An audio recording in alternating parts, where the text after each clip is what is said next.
Vamos lá, galerinha. Como é que vão vocês? Para quem não me conhece, meu nome é Leonardo Antunes, sou professor de Direito Civil e Processo Civil.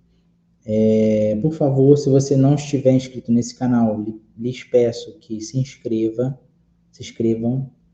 para que o YouTube reconheça esse canal como de grande relevância e assim conseguirmos transformar esse canal como até mesmo um local para vocês estudarem para graduação e concurso da OAB e outros tipos de concurso. Eu acredito que esse conteúdo está sendo bastante eivado de novidades e estratégias para atuação no mercado e questões de concurso, tá bom? Então vamos lá, nós estamos tratando aqui de obrigação de fazer. Na aula passada, se vocês olharem no canal, nós temos uma playlist. Essa playlist está dividindo a aula 3 em duas partes. Nós finalizamos aí a aula 3. Eu aqui vou avançando, eu vou evoluindo na nossa matéria, mas vai chegar um momento que eu vou encerrar, porque foi até onde nós trabalhamos. Nós começamos a aula 4, que é essa aqui, com uma recapitulação sobre coisa de caso fortuito e força maior da aula passada. Nós fechamos a aula passada com caso fortuito e força maior. Falamos de excludente de responsabilidade, falamos de exceção da excludente de responsabilidade. Fiz uma brincadeira com vocês no meu Instagram e vocês se perderam. Vocês que eu digo não são vocês que estão acompanhando aqui, mas outros alunos que marcaram errado, e aí eu fiquei muito triste com isso, tá? Nós vamos trabalhar aqui, eu estou adiantando para vocês verem, até obrigação alternativa, tá? A obrigação alternativa não vai cair na nossa prova para N1. Eu vou parar aqui no slide 15. Nós trabalhamos na sala de aula a finalização do caso fortuito e força maior e vamos entrar na questão dos atos voluntários e involuntários desde o slide 2, que é a obrigação de fazer, tá bom? Então, vamos deixar a obrigação alternativa para depois. E me cobrem isso, por favor, apesar de eu ter anotado aqui, tá? Então, vamos lá. Classificação das obrigações. Obrigação de fazer. Conceito. A obrigação de fazer consiste no desempenho de uma atividade ou na prestação de um serviço. Classifica-se a depender da possibilidade de ser executada por pessoa diversa daquele inicialmente indicada, que é o caráter personalíssimo da obrigação de fazer, tá? Em obrigação de fazer fungível e obrigação de fazer infungível. E aí, melhor eu vou explicar o que significa uma obrigação de fazer fungível e uma obrigação de fazer infungível. Eu coloco aqui para vocês, pode ser executada pelo sujeito diverso do devedor, não é personalíssimo, para uma obrigação de fazer fungível. A obrigação de fazer infungível, executável apenas e tão somente pelo devedor, tendo em vista suas qualidades pessoais, técnicas e científicas. É personalíssima, um contrato com um pintor famoso. Eu vou melhor explicar isso daqui. Não confundam, por favor, obrigação de fazer fungível com coisa fungível, tá? Nem obrigação de fazer infungível com coisa infungível. Quando nós falamos de fungibilidade ou infungibilidade, nós temos na cabeça o seguinte: o que é fungível se troca, se substitui. O que é infungível não se troca, não substitui. Vamos falar agora de obrigações. Uma obrigação, por exemplo, de instalar alguma coisa. Eu comprei um chuveiro elétrico e peço para o técnico da empresa instalar. Isso está previsto no contrato, a compra e a instalação. Então, a obrigação de instalar é daquela empresa A que eu comprei. Se a empresa não instalar, eu posso fazer uma ação de execução de obrigação de fazer. E é a instalação de um chuveiro. Se por culpa dele ele não instalou, eu posso pedir a substituição do instalador e outra pessoa vai instalar em nome desse. E esse vai pagar as despesas da instalação. Isso materializando em processo de execução. Então, eu tenho uma obrigação de fazer fungível. Qualquer tipo de eletricista, qualquer qualificação de eletricista, ou até eu mesmo que não sou eletricista, eu consigo instalar um chuveiro elétrico. Então, eu não preciso de questões técnicas específicas para aquele caso. Então, é uma obrigação fungível, que é passível de substituição por outro prestador de serviço, tá bom? E a obrigação de fazer infungível é aquela que só pode ser executada por um profissional qualificado, tá? Eu vou dar um exemplo do tal do sensor. Eu tenho um chuveiro elétrico para instalar, só que eu quero um sensor a tantos metros ou centímetros de altura e proximidade do corpo humano, para quando a pessoa entrar debaixo do chuveiro sem precisar apertar o botão, esse chuveiro liga, regula a temperatura e desliga quando a pessoa quer que desligue. Um exemplo, tá? Hipotético aqui. Só que quem faz essa instalação tem que ser uma pessoa bem especializada em sensor de chuveiro. E vamos supor que essa pessoa só tem uma na minha cidade.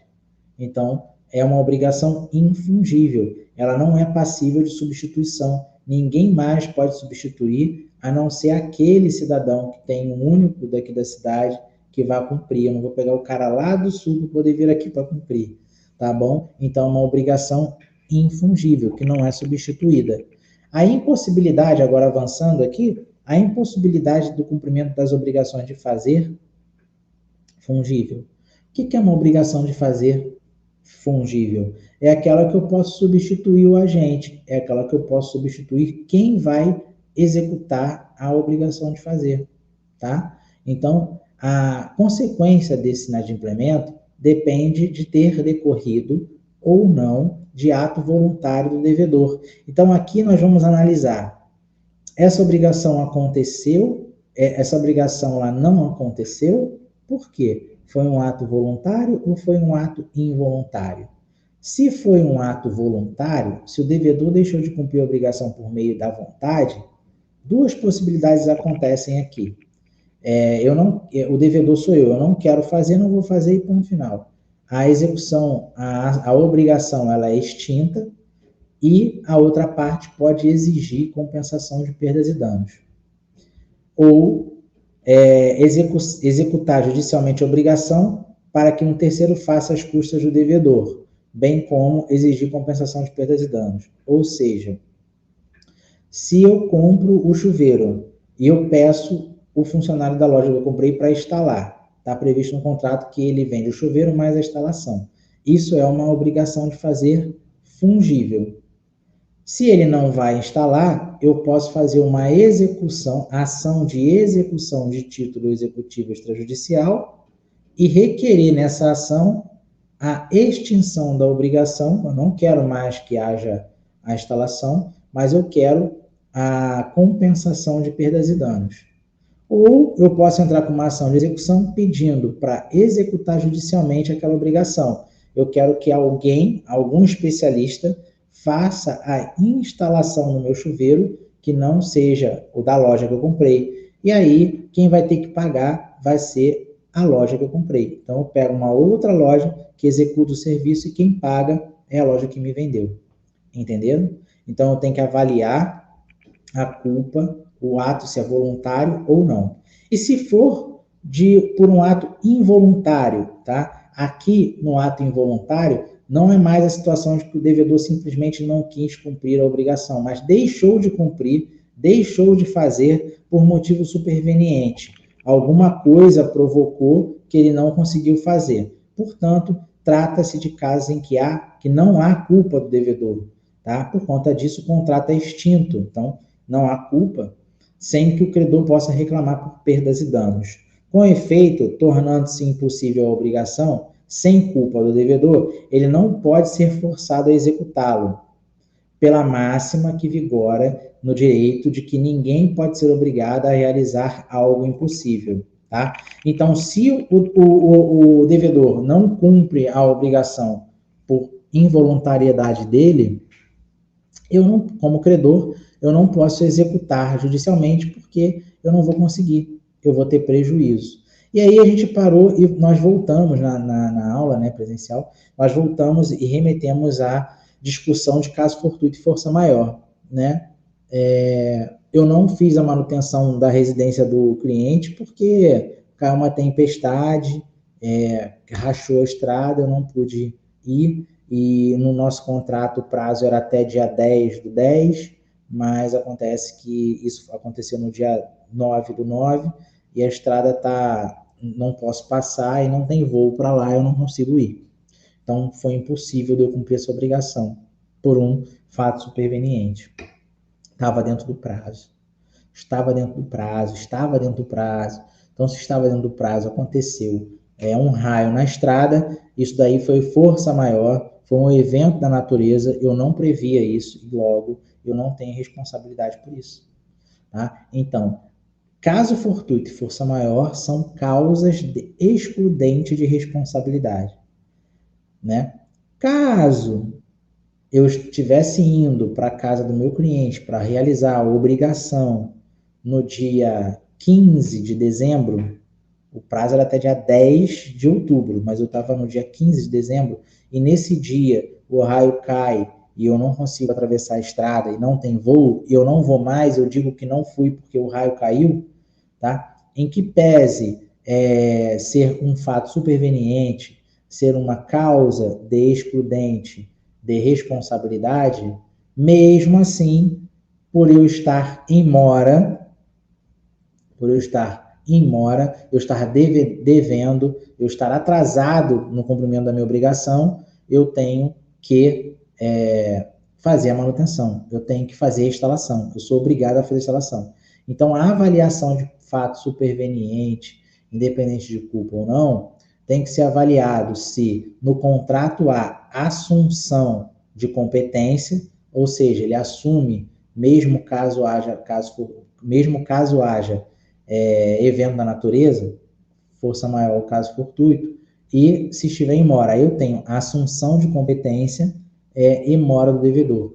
Então, as duas causas de excludentes de responsabilidade são caso fortuito e força maior, porém, eu tenho duas exceções das causas de excludentes de responsabilidade, que são mora do devedor e assunção de competência, tá? Na aula isso ficou um pouco confuso, depois eu expliquei, fiz uma brincadeira no Instagram, mas as pessoas erraram, então depois eu vou gravar um vídeo sobre isso, beleza? Impossibilidade de cumprimento das obrigações infungíveis. Nós sabemos que as obrigações infungíveis são aquelas que não podem ser substituídas para outra pessoa.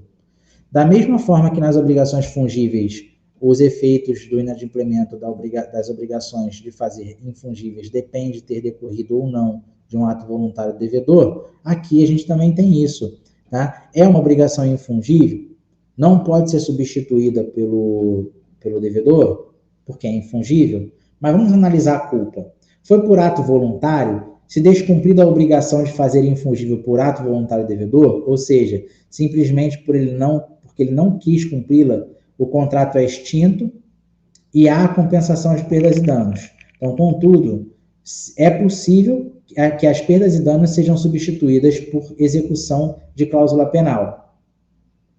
Ademais, ao credor também é permitido ingressar com uma medida judicial que obriga o devedor a cumprir a obrigação. Então, se eu falo de infungibilidade, eu não posso substituir o cumprimento da obrigação por outro devedor. Tem que ser aquele devedor, pela qualificação técnica e científica dele. Então, se houve culpa, eu posso receber a indenização mais perdas e danos. Se não houve culpa, por ato involuntário, o descumprimento da obrigação decorreu por fato superveniente, sem culpa do devedor, a extinção do contrato sem perdas e danos, bem como a restituição dos eventuais valores pagos. Tá? Então, aqui, não havendo culpa, ele só devolve o valor que recebeu e acabou, não responde por perdas e danos. Tá? Então, é muito similar à impossibilidade da obrigação de coisa fungível e infungível, tá? Há uma similaridade. A única diferença é que você falando de obrigação fungível, pode ser executada por outra pessoa, e da infungível não pode ser executada por outra pessoa, tá? E agora a obrigação de não fazer. Obrigação de não fazer é uma obrigação negativa, tá bom? O conceito, a prestação das obrigações de não fazer tem um conteúdo negativo, que consiste na abstenção do devedor em realizar certa conduta. É um comportamento omissivo, de tal modo que o inadimplemento da obrigação se dá justamente quando se executa aquilo que se obrigou a não fazer. Então, se eu quero só a compra de um chuveiro, não quero a instalação, mas eu saio para trabalhar, chego em casa, o técnico da loja instala meu chuveiro e eu não queria que instalasse o chuveiro e eu não estou lá, eu tenho que mandar desfazer aquela instalação, tá? É um exemplo. Vizinhos convencionam que o proprietário do terreno da frente não fará edificações, pois isso prejudicará a visão da propriedade de outro vizinho. E aí, se ele faz a edificação, tem que fazer ajuizar uma ação para ele desfazer essa obrigação. Ainda há a obrigação de não fazer, que decorrente da própria lei, são impostas pela lei, independentemente da vontade das partes. No caso, o artigo 1147 do Código Civil, o qual proíbe que o vendedor do ponto comercial faça concorrência com o adquirente. Então, essa obrigação de não fazer limita-se apenas o devedor, tá? Limita apenas o devedor. Isto é, apenas o devedor fica pessoalmente sujeito à abstenção firmada. A abstenção vincula-se ao devedor e não ao imóvel, tá? E como é que é a impossibilidade do cumprimento da obrigação de não fazer? Nós falamos da obrigação de fazer, agora da obrigação de não fazer. Os efeitos também dependem de ter decorrido ou não de ato voluntário do devedor. Por ato voluntário, o credor pode ir a juízo, requerer que desfaça o ato praticado ou que terceiro o desfaça às custas do devedor, sem prejuízo à compensação de perdas e danos. Então, se o credor compra só o produto e não contrata o serviço, e o cara vai lá e faz o serviço, o vendedor, ele pede para desfazer e ainda, dependendo da situação, vai haver o pedido de perdas e danos, dependendo. Agora, se por ato involuntário o contrato é extinto sem perdas e danos. Então, extingue-se a obrigação de não fazer, desde que, sem culpa do devedor, se lhe torne impossível abster-se do ato que o obrigou a não praticar, tá? E aí aqui a gente vai entrar na obrigação alternativa, que a gente não estudou, a nossa aula fecha aqui. E aí está anotado para depois da N2 a gente continuar da obrigação alternativa. O importante que vocês precisam saber sobre obrigação, é que quando você fala de obrigação, você tem que estipular prazo para cumprimento e multa pelo descumprimento. Isso daí é regra, tá? Não esqueçam disso. Analisar a culpa, se foi por ato voluntário ou involuntário. Se for por ato voluntário, existe a perdas e danos. Se for por ato involuntário, o contrato se extingue, sem perdas e danos, podendo haver a devolução do valor pago, dependendo da situação. Independente de ser obrigação de fazer, vou voltar aqui, independente de ser obrigação de fazer, aqui ó, independente de ser obrigação de fazer ou não fazer, análise da culpa para ver se foi ato voluntário ou involuntário.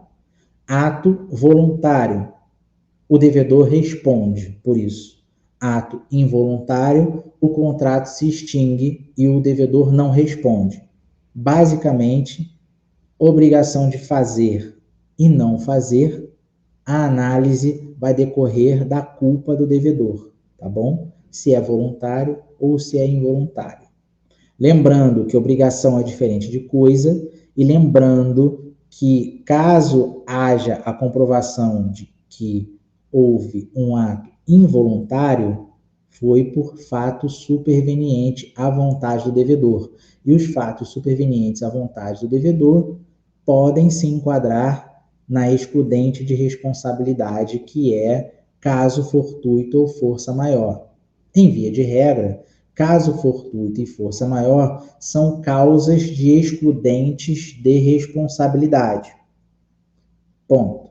Há exceções. São duas exceções do caso de excludente de responsabilidade, das causas de excludente de responsabilidade. E quais são as exceções? Uma, a mora do devedor e a assunção de competência. O que significa a mora do devedor? A mora do devedor é quando o devedor tem que cumprir a obrigação em determinado prazo, não cumpre. E aí, depois de um outro prazo que não sinalizou o credor, não foi sinalizado pelo credor, ele tenta cumprir e não consegue por um caso fortuito ou força maior. Mesmo assim, ele é considerado devedor e vai ter que reparar perdas e danos. E como é que é a assunção de competência? No contrato é previsto o caso fortuito e força maior. Independente de caso fortuito e força maior, o devedor deverá cumprir sua obrigação. Ponto. Isso é a assunção de competência. Beleza? Fechamos aqui. Então, fechamos hoje a aula 4. Posso dizer que é 4.1. Porque a 4.2 está aí dentro e eu continuo depois da N2. Beleza? Então, tranquilo. Obrigado aí pela atenção de todos e até a próxima.